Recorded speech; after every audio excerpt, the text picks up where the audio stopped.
Good afternoon, everybody. Welcome to the panelists. My name is Greg Chase. I'm a partner at Reed Smith, based in New York. Reed Smith is a large global partnership. We have offices in 26 places around the world. And our shipping team, which operates as one group, operates from Hong Kong, Shanghai, New York, London, all as one team. And we are very active in all manner of transactions for the shipping industry, everything from banking to private equity. We do owner-side work and in a whole range of areas. We're very excited to moderate this panel today. We have what I think is a very interesting group of panelists, CFOs for shipping companies based both in the West and here in the East.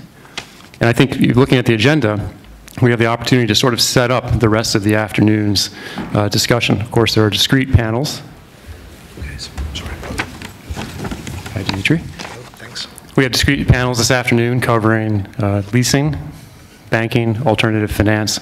But I think with this panel, we can begin to explore what the companies who consume this different finance are thinking about as they approach the different options. We have quite a range of options in the market today.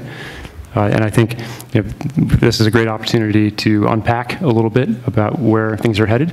And we'll try to compare and contrast the experience of the different companies in raising finance and hopefully get a little bit of a sense for where things are headed in this area over the next couple of years.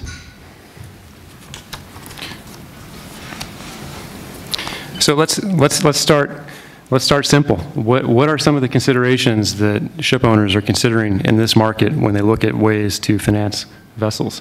Maybe we'll start with Peter. Thank you very much, Greg. I think when we look at the ship finance market going forward, there's a lot of talk that the availability of ship finance, especially traditional bank finance, is coming down. People are forced, in many cases, to look at alternative sources, by definition often more expensive sources of finance, and that is what doesn't work? Does it work now? No. Now? Does it work? Sorry, I'm bring the mic a little bit too far away, but hopefully this is better. So as I was saying, there's a lot of concern about there being less availability of traditional finance and that other sources are more expensive and people will need to make their balance sheet more complex, etc. I mean, I would take the view that, and maybe it's a contrary view, that the availability of ship finance has probably been too great in recent years. There has been too much money, whether on debt or equity, coming into shipping, and we've had too low barriers of entry, which has meant overcapacity and has dragged down the market for a number of years.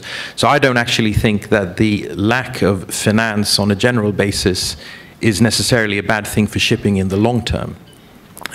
What it will mean, though, there will be a bifurcation of strong versus weaker ship owners. The ones that have availability of financing at reasonable cost, and the ones that don't.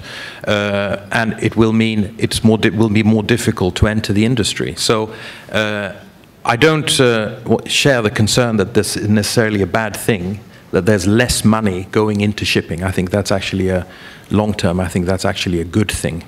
So that's one of the things we're thinking about in the future.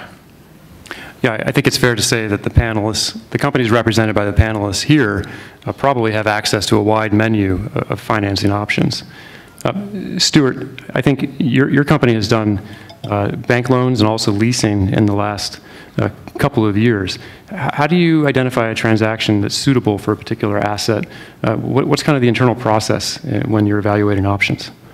Good afternoon, everyone. Thanks for the question. We look at, I suppose it's not really asset-based is the first thing. We don't look at how do we finance an individual asset. We look more to how do we finance the company, what does the overall portfolio look like, and on any given transaction, how does the new transaction fit with that portfolio in terms of what's the overall cost of borrowing, what's our repayment profile, when are we going to have to refinance assets, our view on the market, and that sort of thing. So generally speaking, it's done on a portfolio basis. And as Peter mentioned, I don't think that there's, or we certainly don't find that there's any lack of financing. We have a number of different sources that we can go to, and on any different opportunity, it's just saying how do we want to position the company overall, and how do we want to position the balance sheet. I think all the types of financing that are on offer are rational in terms of the margins or cost of that financing. It just depends what your counterparty is offering. So in one case, we may decide that we want to stretch out a maturity and we want to have a slower amortization profile, which might lean us more toward leasing, as we did a few lease transactions last year. In another case, we did a refinancing of an acquisitions debt after the acquisition, and that was more about getting covenants in line, reducing the cost of borrowing, and things like that. So it really depends again on how do we. It's a question in each case of how we're managing our overall portfolio. Cecile, maybe I'll move to you. You have the designation of being a private company. Is your experience similar? Do you have a range of options, and how do you approach the exercise? Thanks for the questions. Yeah, we're a private company, so I think in terms of the consideration, I could say much of the same, pretty much the same with Stewart and Peter. But I think because we're not listed company, we're private owned, we don't need to responsible for the. I mean, we don't need to disclose our figures to the public, but we do need to be responsible for our shareholders, the family. So that's why, I mean, when we do make any decision, we have a similar strategy with them. We need to look at the portfolio as a whole, whether the returns make sense, whether the margins make sense, and also I think, I mean, cash is king. Probably all of you will agree with that. So that's why I think when we enter into, consider whether we should go for a bank finance or leasing structure, we also look at the cash position, whether we can free up the cash, whether the cash break-even, P&L break-even makes sense to us. But not just for short term, we also look at long term, whether it's sustainable for the company to grow, because we are a family-owned business. Yeah. Thank you for that. Dimitri, would you say that's a consistent theme for you? Yes, no, we totally agree. I mean, in general, we need to monitor the break-evens. So we need, especially if there is spot employment, we need to have a moderate leverage, in the region of 60% in general. And that's the lessons learned from the recent past and even the distant past. So obviously, when there is a long-term time charter in place, you can go to much higher levels and match the contracts and even get some excess cash. But just with regards to the access of capital to capital that we were discussing earlier, we do think that there is still enough access to capital for big owners, at least like the company, Mr. George Konomu's group of companies that I'm working at. So there is still a variety of options. I mean, obviously traditional banks, we've seen some downscale, especially from the German banks. But at the same time, there are some very strong names that are still in the market. And we see also some concentration, and we see a trend where, people tend to increase their single client levels at higher numbers when they find good names. Also, the Chinese leasing companies, we do think they're doing an excellent job here. I mean, last year from this panel, I was saying that it was a bit, a different model than the traditional ship financing, while at the time, even earlier than that, the product that the Chinese leasing companies were giving was different to the European lenders or international commercial lenders. Now they offer, alternative sources. They offer different options, so you can even go low leverage and actually get terms close and very competitive to international commercial lenders. I think this is very important for international ship owners. That actually leads to my next question very nicely. Certainly, I understand there's been a trend towards the sort of more competitive product from the Chinese leasing companies with economics more similar to European lenders. Would you all on this panel, does anybody see it differently? Is it very close now between Chinese leasing and banks? And what would be some considerations in choosing between the two if that's the case? I'll just maybe mention that I do think it's quite similar, and I would actually say even before offering packages similar to the European banks, I would still say that they were really quite similar in that by the time you factor in the length of the facility, the leverage of the facility, the cost of lending, again, I would say is actually quite comparable. So although it's a higher margin, it was a different product, and I think they've always been competitive. It's just been a different sort of product. Going forward, if they're both offering comparable products, then I think it's just good news for the shipping companies. Another avenue to raise financing and just balance the different alternatives and look for perhaps things like covenants and requirements for administration and that sort of thing. Which is an easier product to work with or an easier facility to manage. Yeah, I guess in that same vein, I was wondering if we could maybe get a little more specific about some of the areas of convergence. So I gather leverage is it's possible to use similar leverage with leasing products as well as bank loans. And then, of course, there's pricing, there's covenants. Is there convergence in each of these areas?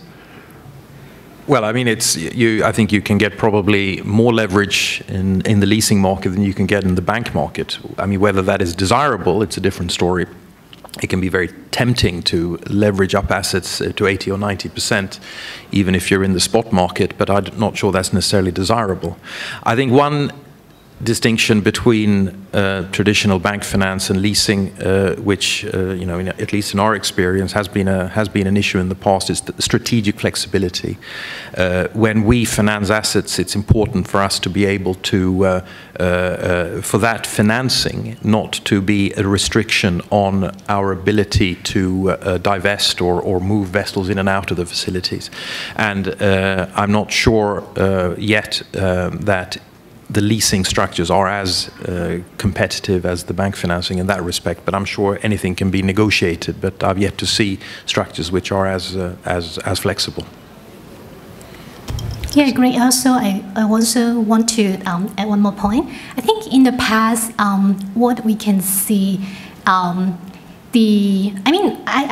think nowadays, leasing company, when they offer indicative terms, actually is more innovative than before. I think that kind of innovation probably bank can't offer because there's a lot of regulation compliance in place. For example, some of the terms that, like proposal that we got from leasing company, actually, they will try to be competitive to lower the margin. So it's really close to the bank, but at the same time, they may increase, they may have some profit sharing element if we dispose the vessel. So I think it gives us some flexibility, and also I think for the ship owner, we welcome for all these innovative products, which bank may not be able to offer nowadays. And in your experience, does that flexibility include early exit from the transaction? Yeah, I think as Peter mentioned, there's a lot of rooms to discuss with the ship owner. They're very flexible as well. So yeah, in terms of the exit option, yeah, you can negotiate, you can discuss with them. It's more, I think, flexible compared to the bank or long Chinese leasing company, I would say. And in the current environment, is it still the case that a leasing project needs to have a Chinese component, perhaps a new building, or is it possible to finance second-hand vessels built elsewhere?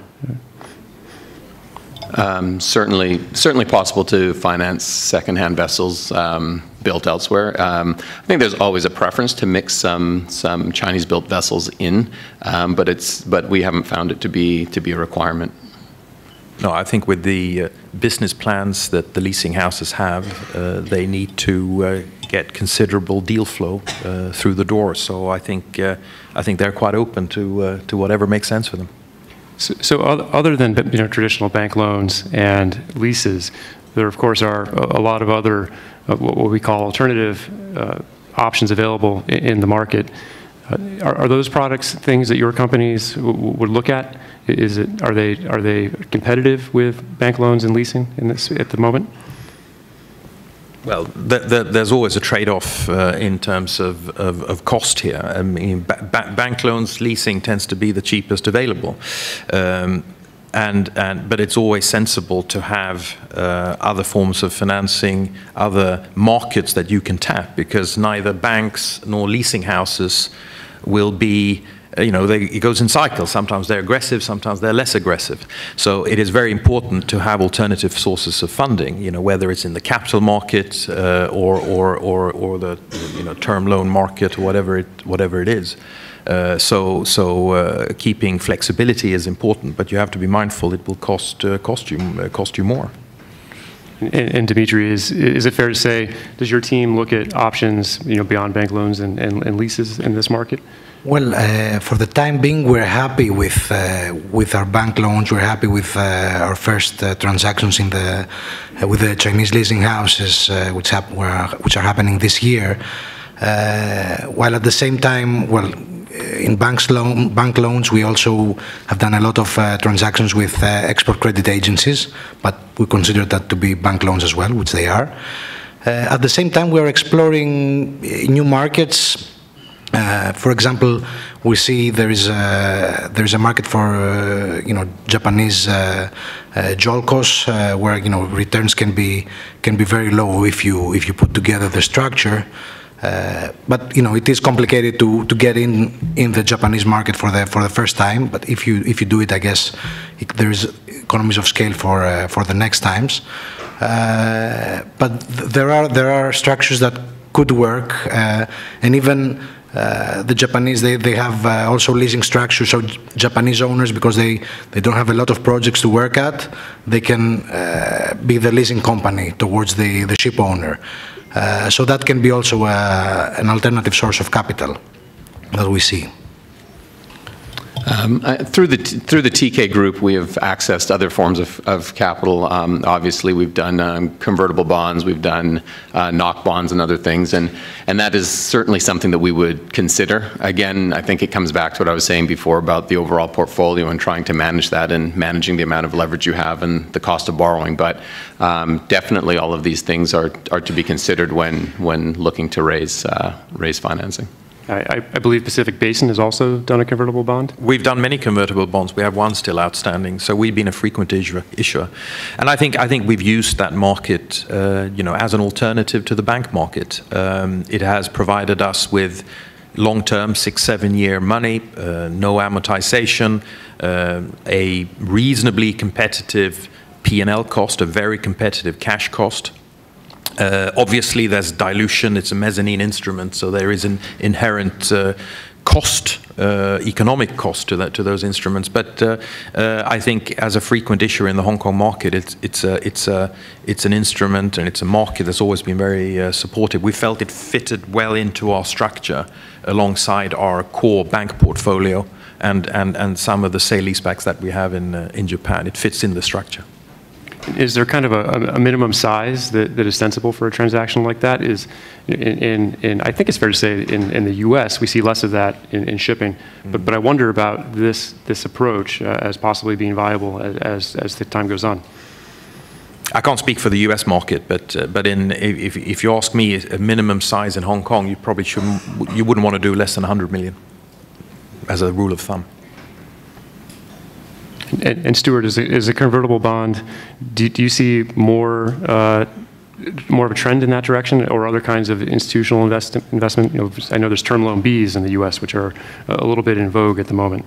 Right. Yeah. So I think people are starting to dabble in other things, as you mentioned, the term loan Bs. Some of that has been done in the shipping space now. So the other types of money coming in.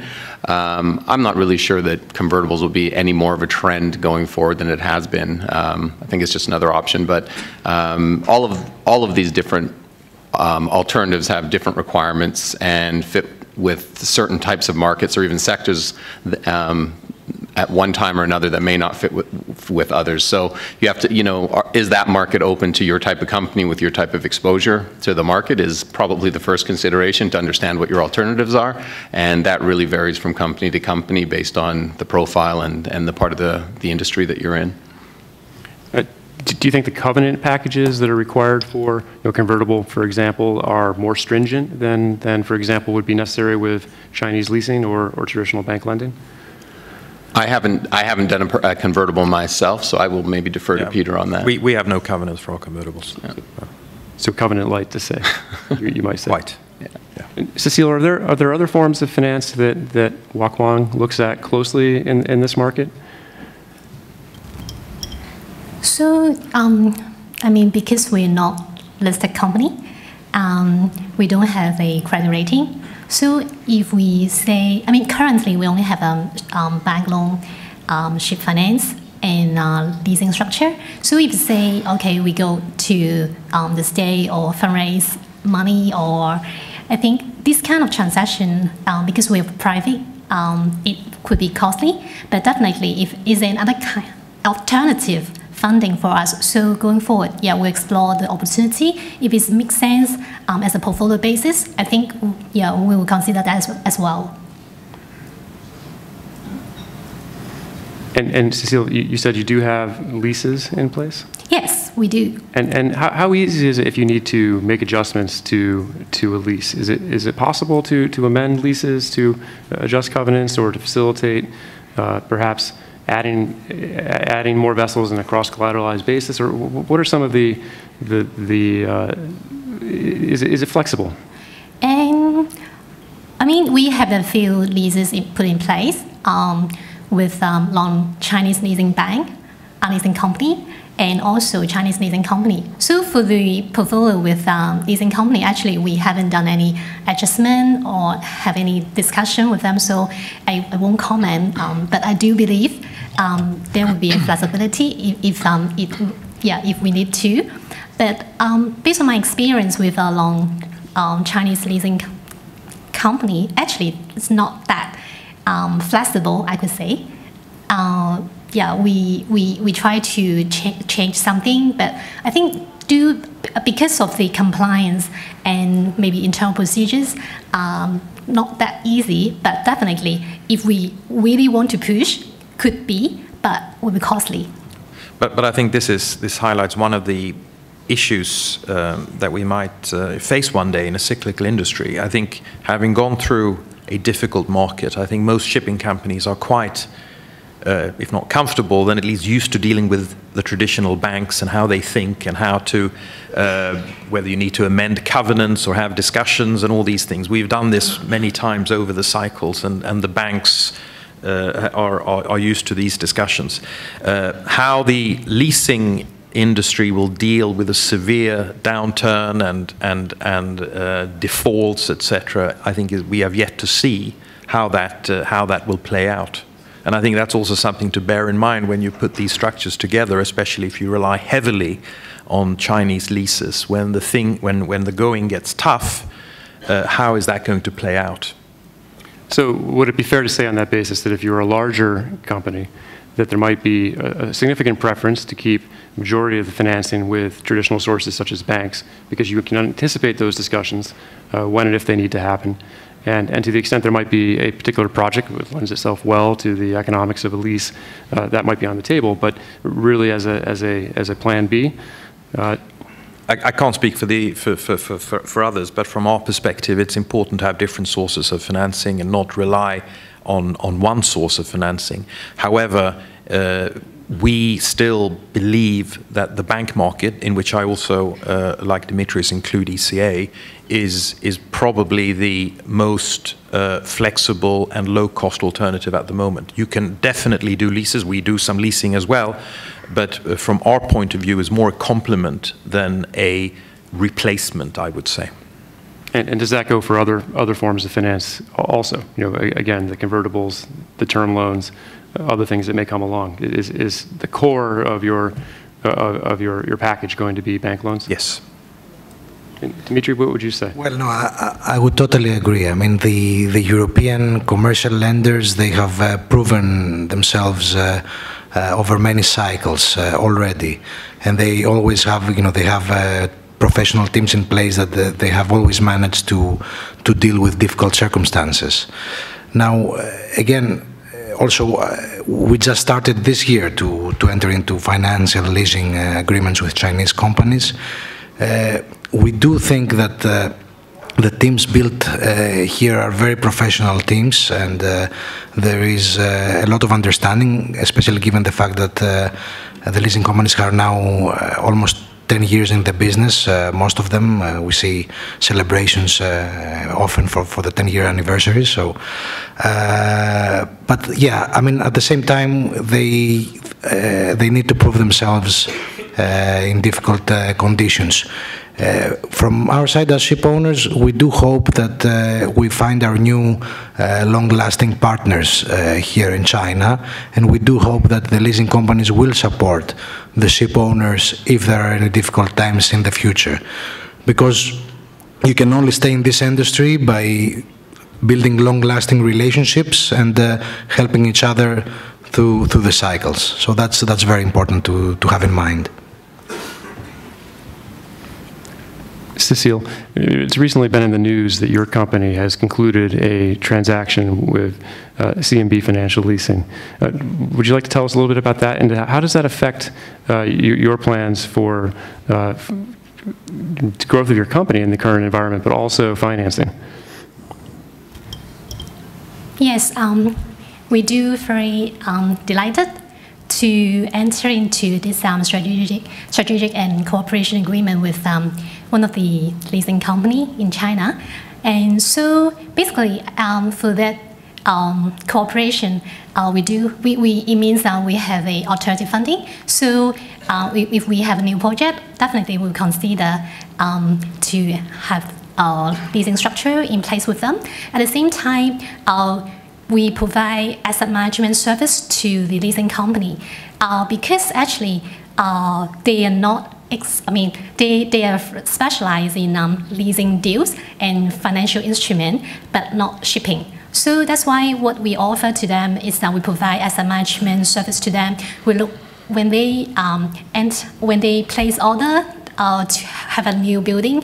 So we provide one-stop service to them, like supervision at the shipyard, and then when it comes to delivery, we look after the technical ship management service and also commercial. So it depends on what they need, and we're happy to provide them this service. Because I think for us is last year is our 65th anniversary.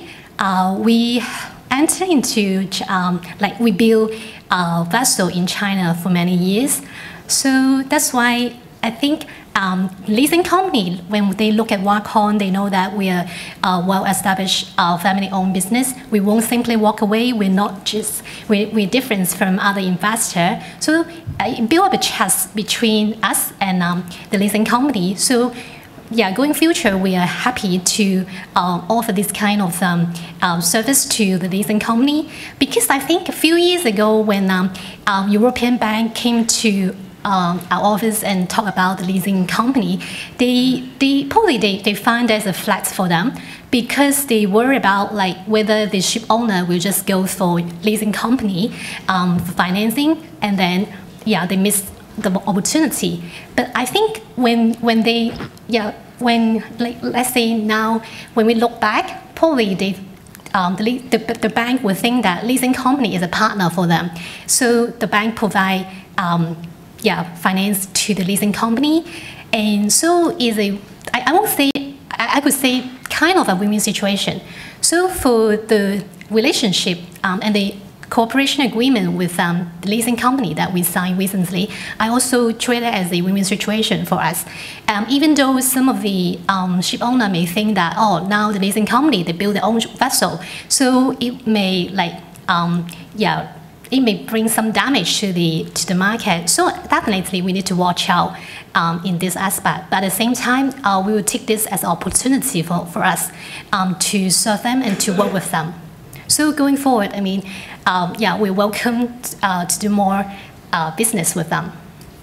So it sounds to me like in this current environment, say, since the financial crisis and over these last couple of years where, shipping has been very tough, what we've seen is, a real emergence of a range of options, new strategic thinking, frankly, between finance providers and owners. Certainly in New York, we've seen quite a large number of private equity joint venture type financing. From a very high level, what you described reminds me a bit of that, where you have a partnership between a capital provider and a traditional owner that really knows how to manage vessels when necessary. Is this new mix of capital that we've seen, say, over the last 10 years, that this must, of course, be excellent for the industry? Is it going to be maintained? Is this the new normal? If I can be controversial, I don't think it's been great for the industry at all. I think it's been horrible for the industry. And I think this amount of oversupply of capital, which leads to an oversupply of vessels, has meant that we have struggled to recover from 2009, and we're 2018, and we're barely now. And I speak for the dry bulk market. My colleagues here will know the tanker market better, but we're now just coming out. And big reason why we have struggled so much has been the constant oversupply of vessels, and the constant oversupply of vessels has been driven by an oversupply of capital. So again, I think the industry would benefit from less money going into it, frankly. So private equity should stay away? I can't say what private equity should do, but I think the experience of private equity that came into this industry in 2013 has not been positive. And the money that they contributed to the industry contributed to their losses ultimately.